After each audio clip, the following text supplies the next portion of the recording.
La garde côtière auxiliaire, c'est à l'image des sauveteurs sur une plage, c'est un organisme de sauvetage pour les voies maritimes et les principaux plans d'eau du Québec. Donc, ce sont des bénévoles organisés sous l'égide d'une subvention fédérale la subvention sert à financer l'opération des embarcations et des formations pour tous les bénévoles pour s'assurer d'une compétence importante. Puis formation en sécurité, formation en remorquage, formation en navigation, météo, ces choses-là. 90% des appels, c'est des pannes. Mais notre mission principale, c'est sauver des vies. Et puis, ça arrive rarement, mais ça arrive.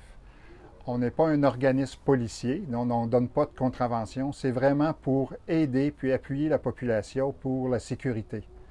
Donc, les plaisanciers sur le téléphone cellulaire appellent étoile 16 et puis automatiquement, c'est Québec qui va répondre et qui va coordonner l'embarcation la plus proche pour être capable d'intervenir sur les urgences.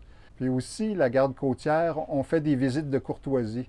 Puis on visite sur les bateaux pour être capable d'aider le plaisancier à avoir à bord tout le matériel sécuritaire pour faire des croisières qui sont sécuritaires.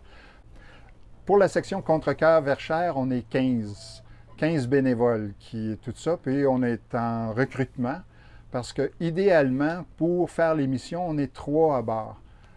Et puis, pour avoir un roulement, on vise d'être entre 20 et 25 bénévoles au total.